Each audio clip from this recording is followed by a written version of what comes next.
Chers amis d'Omerta, je me trouve aujourd'hui à Tchassiviar. Tchassiviar, c'est en ce moment le point le plus chaud du conflit russo-ukrainien. Nous préparons le prochain reportage que vous pourrez retrouver dès maintenant dans leur série d'Omerta, leur série numéro 2, Ukraine, la guerre sans fin. Dans ce numéro exceptionnel, vous allez pouvoir retrouver 3 ans de reportage d'Omerta sur l'intégralité des 1200 km de la ligne de front, de Kursk à Lugansk, à Donetsk, jusqu'à Kherson.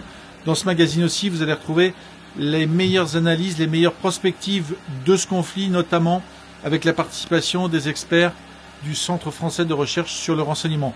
Pour nous soutenir et pour qu'on continue notre travail, pour qu'on poursuive notre travail sur le terrain, eh bien alors procurez-vous ce magazine dès à présent en prévente sur notre site internet www.omertamedia.fr. Merci et à très vite.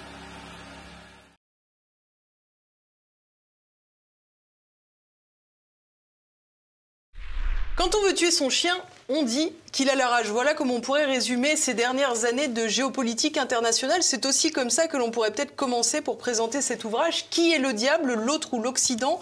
Régis Le Sommier, bonjour. Bonjour Élise. C'est votre dernier livre. Vous êtes grand reporter, ancien directeur adjoint de la rédaction de Paris Match. Vous êtes cofondateur et directeur de la rédaction d'Omerta actuellement.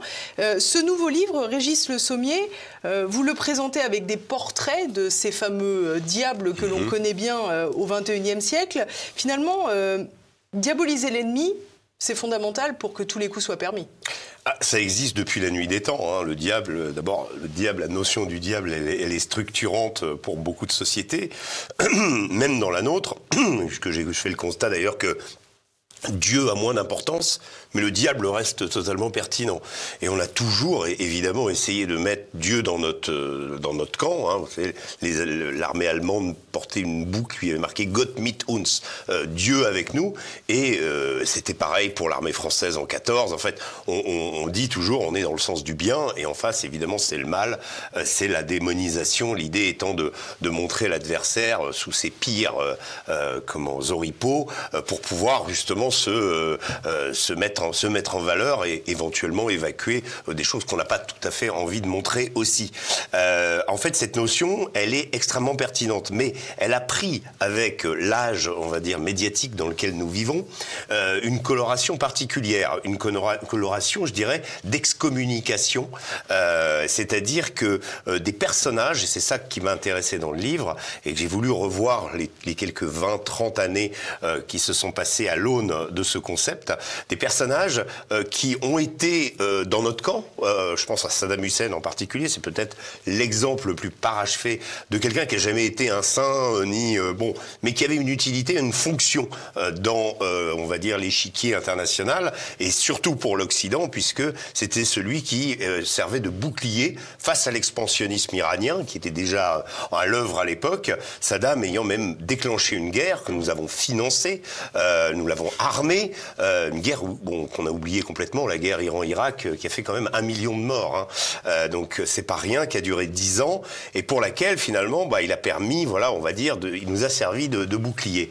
Le même Saddam Hussein... C'était le proxy occidental, quelque part. Quelque part, voilà. Et il y en a eu d'autres, hein. Je passe par évidemment de Kadhafi, Bachar el-Assad pour le vernis, on va dire, moderniste que lui trouvait, pour la Syrie, que lui trouvait Jacques Chirac, par exemple. Le fait qu'on va utiliser ces gens, et d'un coup, à travers un processus, pour des raisons qui nous sont, on va dire, particulières, où il y a un changement dans notre approche de la géopolitique ou dans nos intérêts, la personne tout à coup est excommuniée, mais excommuniée en notre temps, ça veut dire c'est le nouvel Hitler, il faut s'en débarrasser, sinon c'est une menace pour la planète.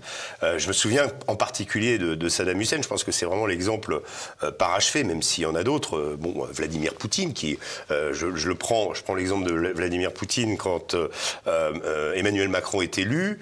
La première démarche qu'Emmanuel Macron fait, c'est à l'international, c'est d'inviter Vladimir Poutine, de le recevoir à Versailles en grande pompe, en espérant remettre à zéro les relations franco-russes et partir sur des nouvelles bases. Donc on utilise tout le faste de Versailles. Emmanuel Macron est absolument pas obligé d'inviter Vladimir Poutine à Versailles. Hein. Et on fait d'ailleurs même les accords de Trianon, de coopération. Donc il y a tout un chantier qui est mis en œuvre, diplomatique. Donc Voilà, et aujourd'hui, évidemment, Poutine, après l'agression contre l'Ukraine, est devenu démonisé comme un personnage qu'on veut abattre, dont on va mettre à terre l'économie. Mais je trouve que, voilà, il y a une répétition, ce que je veux dire, c'est pour ça que j'ai fait ce livre, il y a une répétition de ce type de comportement, avec à chaque fois... Et là, j'en viens à l'âge médiatique, une narration imposée. Et c'est ça qui me dérange en tant que journaliste. Moi, je suis journaliste, je suis un homme de fait.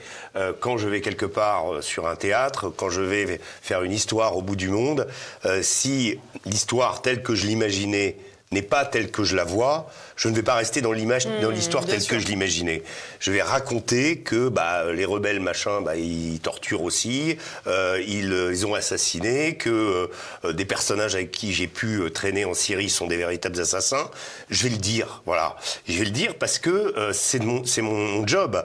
Et aussi, parfois, la personne, justement, le mauvais camp ou le camp d'en face, je vais essayer de raconter aussi ce qui s'y passe. Moi, j'ai toujours eu le goût de l'autre, en fait. Et l'autre, parfois, est le diable. C'est-à-dire, pourquoi le goût de l'autre? Ça veut dire que je me suis jamais contenté, quand j'allais sur les champs de bataille avec l'armée française, par exemple, sur Barkhane, ou avec l'armée américaine en Irak. J'ai passé un temps considérable avec l'armée américaine. D'abord, j'habitais aux États-Unis, j'étais correspondant de Paris Match. C'est pour ça que j'allais avec les GIs. Quand j'avais un GI qui, dans un quartier chiite, en observant les portraits qu'il y avait, me disait « Ah, c'est incroyable, il y a des portraits du Christ, c'est pour nous accueillir », alors que c'était l'imam Ali. Je vais pas ne pas le raconter, ça, vous voyez, même si ça fait partie des gens avec qui je suis, qui sont les plus civilisés, peut-être par rapport aux chiites qui sont en face, encore que. Mais voilà, ce que je veux dire, c'est je me suis toujours projeté en essayant d'imaginer ce qui se passait en face, ce qui se passait de l'autre côté. Et quand on gratte, et quand on y va, et c'est pour ça aussi que j'ai fait ce livre, parce que la vérité du terrain, qui est le nom d'un des livres que j'avais écrit avant, vous éclaire parfois et vous disent « Attends, on est à côté de la plaque, on essaye d'expliquer ça, mais en fait, en réalité, quand on va sur place, c'est aussi un livre pour encourager les gens à aller sur place. » Alors justement, vous parlez de compréhension multiple, c'est... Ce narratif-là dont vous parliez, paradoxalement, c'est un peu ce que racontait d'ailleurs Pierre Conessa, qu'on a déjà reçu ici, le fameux complexe militaro, bien sûr, à plusieurs reprises, le fameux complexe militaro intellectuel. Voilà. Finalement, vous disiez tout à l'heure, il y a ce fameux camp du bien qui se réclame de Dieu par opposition au diable. On a le sentiment quelque part que ça autorise tout, notamment tuer le diable, puisque vous avez parlé de Saddam Hussein. Il a finalement été condamné à mort. On peut penser aussi à Kadhafi, le leader libyen, qui a été assassiné dans des conditions pas très droit de l'hommesque, j'allais dire. Ça permet de tout faire. On a le droit de tous les tuer. C'est-à-dire, quand vous sortez et vous revenez et qu'on vous met au visage le côté artificiel, et quand vous revenez de ces reportages-là, à l'époque, je me souviens, j'étais passé sur France Culture, quelques confrères ont noté que voilà, on est satisfait, on dit on a fait un job, et puis on revient, on est soulagé. Aujourd'hui, le problème, c'est quand on revient chez nous, on risque d'être snipé. On risque d'être... attention, on n'est pas allé dans le mauvais camp, dans le bon camp. On est allé en Russie. Il a passé 2 semaines avec des soldats russes. Oui, bon. Il y en a d'autres qui ont fait ce côté ukrainien, et c'est très bien. Et il faut quand même montrer les deux réalités. Mais non, ça ne fonctionne plus. Pourquoi? Parce que je vous dis, on est aujourd'hui dans l'ère des narrations. C'est-à-dire qu'il faut imposer une narration, et que toute entorse à cette narration est considérée comme, et de toute façon excluante, ou considérée comme faisant le jeu de l'adversaire. Ce point de non-retour, vous le racontez très bien dans ce livre, chers amis. Évidemment, c'est sur la boutique de TVL, sur tvl.fr, vous pouvez y aller dès à présent. Vous le racontez très bien, notamment avec cette fameuse interview de Bachar el-Assad, où concrètement il y a un avant et un après pour vous, une fois que vous le dites d'ailleurs, j'ai approché le diable, c'est... J'étais contaminé. Oui, j'étais contaminé. D'autres aussi ont eu des soucis. Enfin, je pense à Jean-Claude Malbruno ou à David Pujadas, qui à l'époque, à chaque fois quelqu'un a approché Bachar, il fallait, voilà, on a l'impression que, oui, où il y avait des conditions à poser, il y avait des questions à poser. Moi, j'avais posé toutes les questions, sauf que c'était pas prévu. En fait, j'avais décroché cette interview, j'avais travaillé dans mon coin, j'avais passé 2 ans à la négocier avec une personne en Syrie, d'ailleurs dont j'ai eu des nouvelles depuis la chute de Bachar, qui est toujours en Syrie d'ailleurs. Enfin, c'est très étonnant ce qui se passe en ce moment. Mais là aussi, ça correspond pas tout à fait au narratif. Voilà. Et donc j'étais tellement heureux d'avoir eu un scoop. J'étais à Paris Match, c'était la culture du scoop. Et vous attendiez à être interrogé par tous vos confrères. Voilà, raconte-nous cette histoire, et pas du tout. Là, pas du tout. Je me suis pris en frontal Laurent Fabius, qui était ministre des Affaires étrangères à l'époque, comme quoi c'était scandaleux, etc., etc. Et je me suis dit, bon voilà, c'est pas simplement... Vous aviez interrogé un homme qui ne méritait pas d'être sur Terre. C'est ça, c'est ce qu'il avait dit. Mais surtout, j'avais posé un micro, enfin, j'avais tendu le micro. Ça voulait dire, moi j'essayais de comprendre. Pourquoi, à l'époque où je l'ai interviewé, il y avait déjà 200 000 morts, 3 millions de Syriens qui étaient à l'étranger. Et je voulais essayer d'approcher, mes questions étaient visées à essayer de comprendre la nature de la relation entre Bachar el-Assad et son peuple. C'est quelqu'un qui avait vécu à l'étranger. Et ce que j'ai trouvé, c'est que cette vie à l'étranger, cette occidentalisation du personnage, ce côté, ce caractère bien propre sur lui, etc., son côté un peu geek aussi, très branché informatique que j'ai remarqué, faisait qu'il était un peu déconnecté en fait de la réalité syrienne, ce qui n'était pas du tout le cas de son père Hafez, qui était un alaouite pauvre, premier dans sa famille, être allé à l'école, etc., qui avait une vraie notion du rapport fondamental, on va dire, qui existe en Syrie, c'est-à-dire entre la minorité alaouite et la majorité sunnite. Et en fait, voilà, donc déjà d'avoir réussi à mettre en lumière des choses comme ça, à travers cette interview, pour moi, j'apportais ma pierre à l'édifice. Le problème de votre pierre à l'édifice, c'est quand vous comprenez avec cet entretien que Bachar el-Assad vous explique qu'États-Unis et État islamique marchent main dans la main pour le frapper. Alors oui, d'une certaine façon, il y a ça. Alors après, vous savez, toutes les apparences, ce qui est clair, c'est qu'il dit, il joue la carte des religieux fondamentalistes contre moi et contre les laïcs pour briser la Syrie, en fait. Fondamentalement, il n'a pas entièrement tort quand on dit ça. Mais vous vous rendez compte, aujourd'hui on peut l'analyser. À l'époque, c'était impossible de dire un truc comme ça. C'était pas possible. Pourtant, ça s'était déjà produit avec les talibans. Ce qui est intéressant avec les talibans, c'est qu'on a un jeu, enfin avec les moudjahidines qui ont précédé les talibans, où les Américains ont joué cette carte des religieux fondamentalistes, quitte à faire exploser le pays à cause d'eux ou grâce à eux, et en fait à briser la nation, et ça, peu importe le coût. Et ce qu'on peut se rendre compte aussi, c'est qu'en général, ça fait des décennies de carnage et des décennies de chaos. Et même si les talibans sont arrivés au pouvoir, qu'ils avaient maintenu un semblant d'unité nationale, ils ont accueilli Ben Laden, il y a eu le 11 septembre, enfin, tout ça, c'est lié. Et à chaque fois, on joue cette carte du religieux. Les talibans reviennent 20 ans après, on se dit, ah oui, souvenez-vous, août 2021, ils vont être inclusifs, Jean-Yves Le Drian avait dit, qui était ministre des Affaires étrangères à l'époque, qu'il pensait qu'il y aurait une personnalité d'opposition, etc. En réalité, rien ne s'est fait de tout ça. Et les femmes ont été invisibilisées plus que jamais. Ils ont rendu invisible la moitié du pays, en fait. Et sa part féminine. Et on n'a rien dit et on n'a rien fait. Et là, on a encore... Est-ce que ça nous regarde ? Oui, mais... Non, mais... au vu de ce qu'on a investi en Afghanistan, oui, peut-être un peu. Au vu des 80 et quelques soldats morts là-bas, pourquoi finalement ? Pour redonner les clés aux maîtres d'antan qu'on était venus chasser.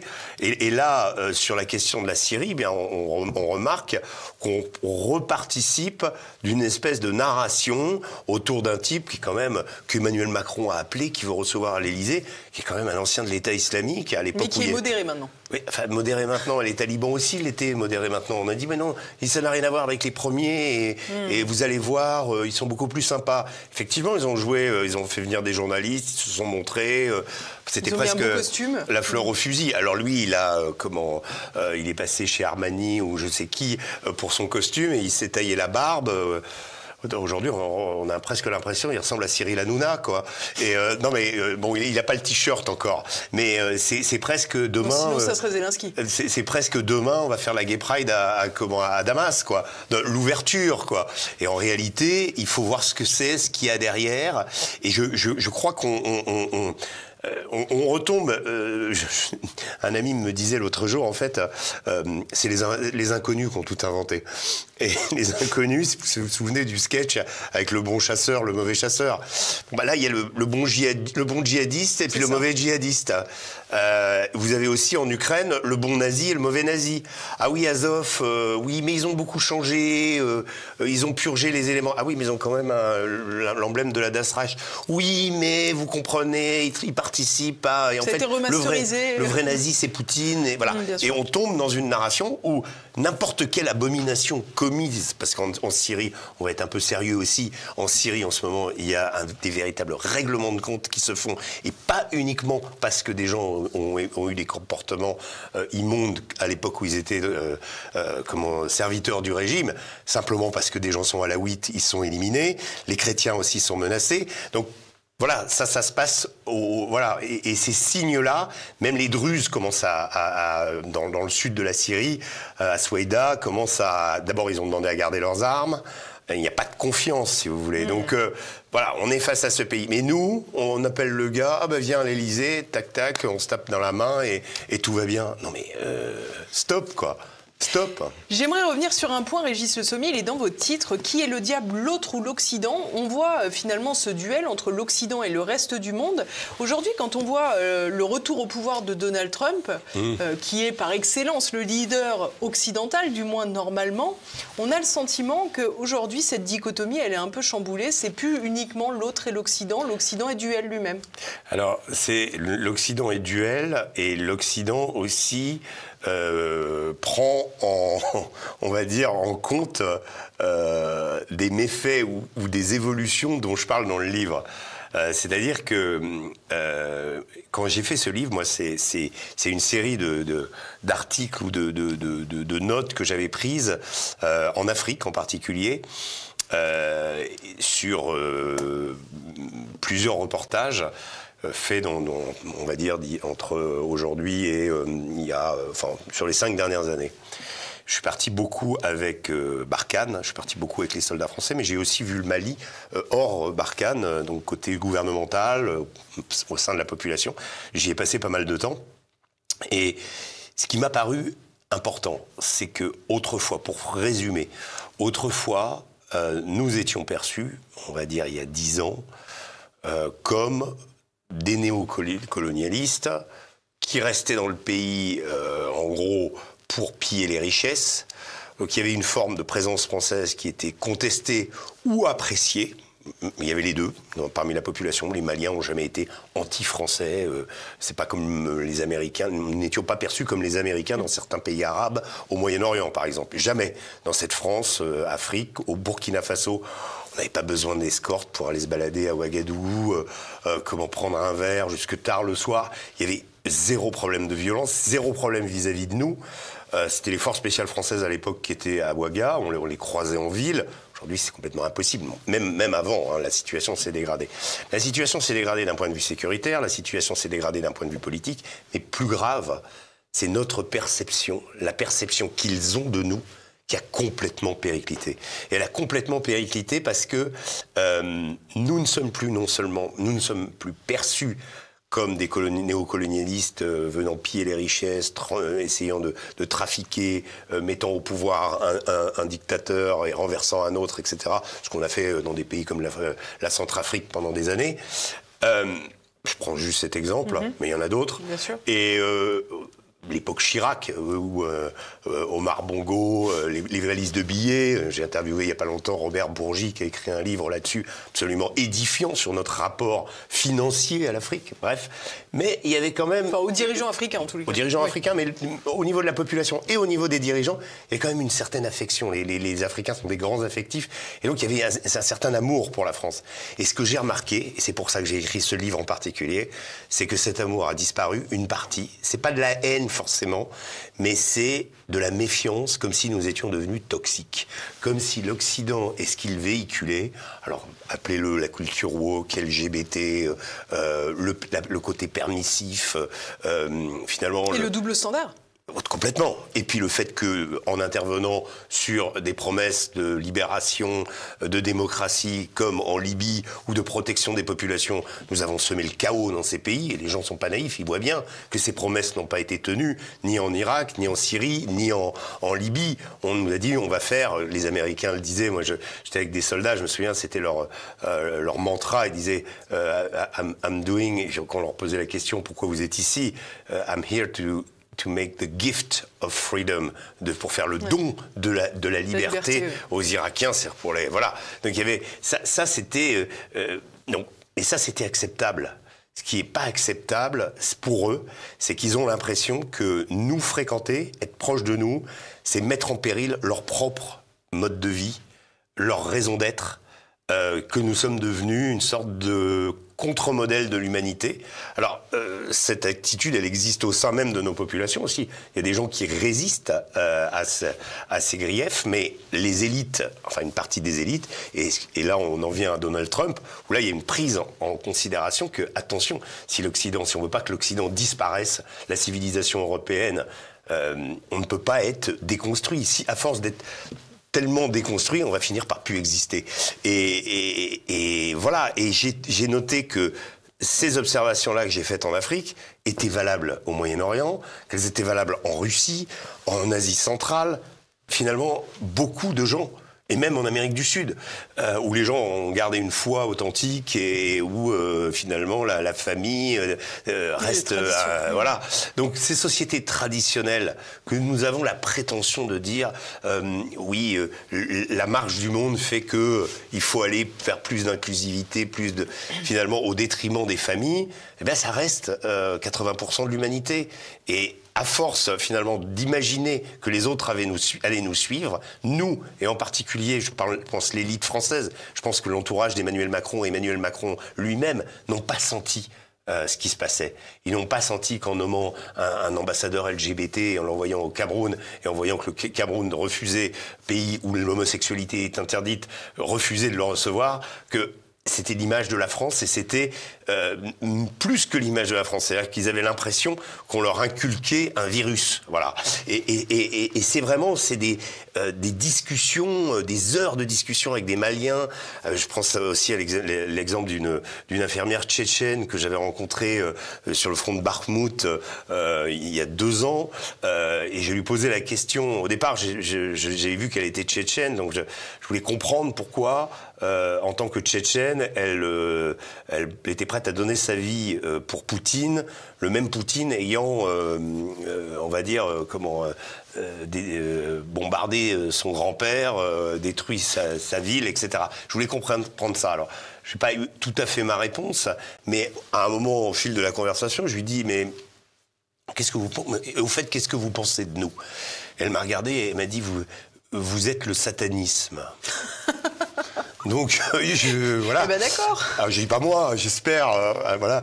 Mais vous êtes le satanisme. Et je dois avouer qu'en regardant la cérémonie des Jeux Olympiques, vous avez repensé à l'infirmière tchétchène. J'ai repensé à l'infirmière tchétchène. Je me suis dit, en fait, ces gens qui...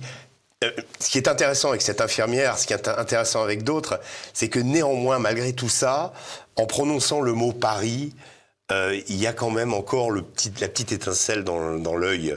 Paris reste magique. Il y a encore une magie française qui est palpable, que des gens qui ne sont jamais allés en France, mais ont toujours entendu dire que le soldat américain, par exemple, peut très, très enthousiaste de dire ah oui, j'ai demandé ma femme en mariage à Paris, comme si c'était et j'aurais pu venir de Berlin ou de Londres, il n'y aurait pas eu du tout la même magie. Et elle existe toujours. C'est pour ça que j'ai toujours foi en la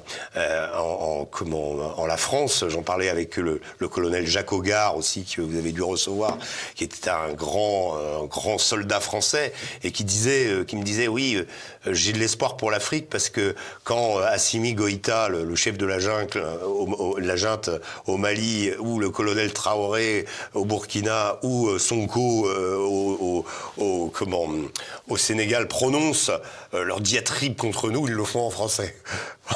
Donc voilà, ça reste toujours notre langue, il y a toujours ce fond, il y a toutes ces années qu'on a passées là-bas, et puis peut-être que notre voix dans le monde retrouvera sa pertinence. Moi, je nourris l'espoir, et ça je suis assez en phase avec quelqu'un comme Dominique de Villepin, même si je partage pas tout, mais que la France doit retrouver cette vocation de puissance médiatrice qui apporte des solutions. Singulière. Ce qu'on aurait pu faire au Liban, mais sur laquelle on a échoué, et globalement dans le monde arabe, à défendre des positions proches, on va dire, des Palestiniens radicaux, tantôt proches des Israéliens, proposant des trucs en disant bah oui, le en même temps, on va l'appliquer au Moyen-Orient. Mais ça marche pas comme ça. Il faut garder un socle, il faut avoir une colonne vertébrale qu'on n'a plus. Pour comprendre la colonne vertébrale, voilà. On achète ce livre. Qui est le diable, l'autre ou l'Occident? C'est aux éditions Max Milo. C'est bien sûr sur tvl.fr à la rubrique boutique. Merci beaucoup Régis Le Sommier. Merci Élise. Merci à tous.